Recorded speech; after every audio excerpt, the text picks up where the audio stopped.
কি কাজ করলে আমাদের রোজাটা ভেঙে যেতে পারে, বেসিক যে কয়েকটা বিষয়। এর মধ্যে 1 নাম্বার বিষয় হলো, আমরা যদি ইচ্ছাকৃতভাবে কেউ পানাহার করি, খাবার খাই অথবা পানীয় ইত্যাদি জিনিসগুলো গ্রহণ করি, তাহলে আমাদের রোজা ভেঙে যাবে। এর বিপরীতে যদি কোনো ব্যক্তি ভুলে খায়, ধরেন জোহরের নামাজের সময় হয়ে গেছে, আমরা তো অভ্যস্ত মানুষ, সবসময় খানা খাই অভ্যস্ত, তো জোহরের পরে গিয়ে আমরা খানা খাওয়া শুরু করে দিলাম। এই ভুলে যত খাইবে, 1 প্লেট 2 প্লেট 3 প্লেট যদি খায় পেটও বেড়ে যায়, এরপরে তার রোজা ভাঙবে না। আমরা কিন্তু অনেকেই কাজটা করি, ধরেন ভুলে খাইছি, মনে করি আমার রোজা কি শেষ। যখন মনে হচ্ছে হায় হায় আমি না রোজা রাখছি, খাইয়ে দিয়ে ফেললাম, তখন আবার ইচ্ছে করে খাওয়া শুরু করে, খাইয়ে এলেছি, তো রোজা শেষ হই, তো এখন আর আফসোস করে লাভ নেই। বিষয়টা কিন্তু এমন না। ভুলে আপনি আচ্ছা মতো খাইছেন, পেট ভরে গেছে, পানি খেয়ে খানা থেকে উঠছেন, এরপরে মনে হয়েছে আমি তো রোজাদার, সমস্যা নেই, আপনার রোজা ভাঙবে না।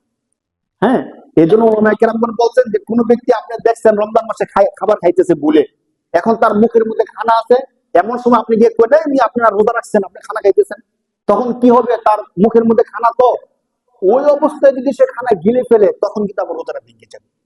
এই জন্য তাকে বলার সময় একটু সতর্কতার সাথে বলা, যাতে করে সে বুঝে উঠতে পারে খানা ধরেন মুখের মধ্যে দেয় নাই, খানা সামনে আছে, এমন সময় বলা।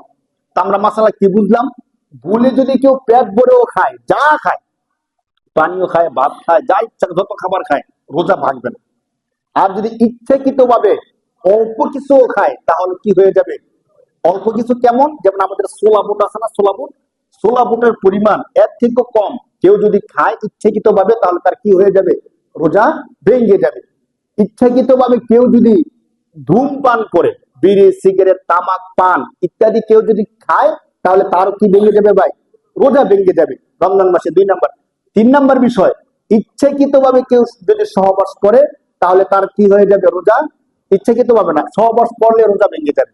রমজান মাসে কেউ যদি সহবাস করে, তাহলে তার রোজা কি হয়ে যাবে ভাই, ভেঙে যাবে।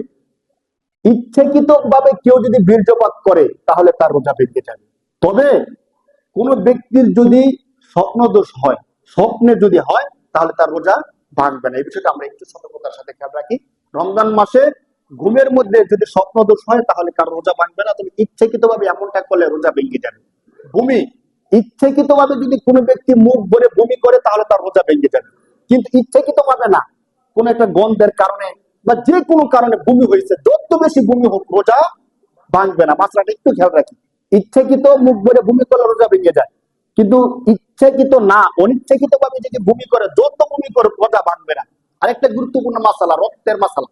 আমরা অনেকে মনে করে যে কারো শরীর থেকে যদি রক্ত যায়, অথবা দাঁত থেকে ব্রাশ করার কারণে কোনো কারণে রক্ত গেলে আমরা মনে করি রোজা ভেঙে যায়। এই মাসালা আমাকে অনেক জিজ্ঞেস করছে, যদি রোজা রক্ত রোজা ভাঙবে কিনা। যদি কারো শরীর থেকে রক্ত বের হয়, তাহলে তার রোজা ভাঙবে না। শুধু এতটুকু না, যদি আমরা অনেক সময় রক্ত দিই না, 1 ব্যাগ 2 ব্যাগ, যদি কাউকে প্রয়োজনে রক্ত দেয়, তারপরে তার রোজা, খেয়াল রাখবেন, রমজান মাসে অনেক সময় রক্ত দিতে চায় না, রক্ত দিয়ে রোজাটা ভাঙিয়া যাইব। কোন ব্যক্তি যদি তার শরীর থেকে রক্ত যায়, অথবা ইচ্ছাকৃত ভাবে কাউকে রক্ত দেয়, তাহলে তার রোজা ভাঙবে না। ওলামায়ে কেরাম এতটুকু বলছেন, যদি এত বেশি রক্ত যায়, অথবা এত বেশি রক্ত দেয় যে রক্ত দেওয়ার কারণে তার শরীর দুর্বল হয়ে গেছে, বা রক্ত পড়তে পড়তে তার শরীর কি হয়ে গেছে, দুর্বল হয়ে গেছে, এমন হয়ে গেছে তার রোজাটা মাকরু হবে, ভাঙবে না।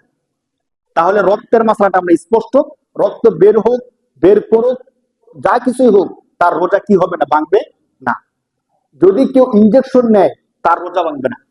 তবে কেউ যদি ধরেন, অনেক মানুষ আছে যে রোজা রেখে দুর্বল হয়ে গেছে গিয়া, একটা পুষ্টির স্যালাইন নিলাম শরীরের মধ্যে কি পাওয়ার জন্য, শক্তি পাওয়ার জন্য, তার রোজা ভেঙে যাবে। বাকি স্বাভাবিক চিকিৎসার জন্য কেউ যদি ইনজেকশন নেয়, তাহলে তার রোজা ভাঙবে না। আর যদি ড্রপ, নাকের মধ্যে ড্রপ দেয়, কানের মধ্যে ড্রপ দেয়, চোখের মধ্যে ড্রপ দেয়, কানে এবং চোখের মধ্যে ড্রপ দিলে রোজা ভাঙবে না, এটা স্পষ্ট মাসালা। বাকি কেউ যদি নাকের মধ্যে ড্রপ দেয়, ওই ড্রপ যদি আমাদের পেটের মধ্যে চলে যাওয়ার সম্ভাবনা থাকে নালী দিয়ে, তাহলে রোজা ভাঙবে। অন্যথায় অল্প একটু দিছে, যা ভিতরে যাবে না, তাহলে রোজা ভাঙবে না। এই বিষয়গুলো আমাদের বেশি থাকে, মানুষের প্রশ্ন থাকে। তাহলে এই যে বিষয়গুলো আছে, আমরা শুধু একটু সতর্ক থাকবো।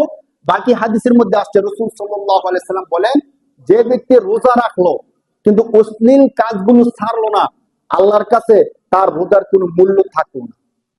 এই জন্য আমরা যেহেতু রোজা রাখবো, রমজান মাস রোজা রাখবো, সাথে সাথে সমস্ত অন্যায় কাজগুলো, অশ্লীল কাজগুলো থেকে আমরা বিরত থাকার চেষ্টা করব।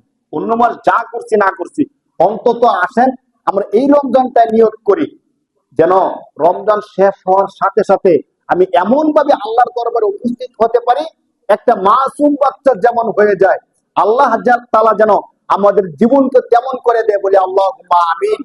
আর সাথে সাথে এখন থেকে নিয়োগ করি যে আমরা এবার রমজানের 30টা রোজা রাখবো এবং 30টা তারাবি পড়বো, সমস্ত ইবাদত গুলো করবো, আল্লাহর কাছে বেশি বেশি দোয়া করব, আল্লাহুম্মা ইন্না নাসআলুকাল জান্নাতা ওয়া নাউযু বিকা মিনান নার।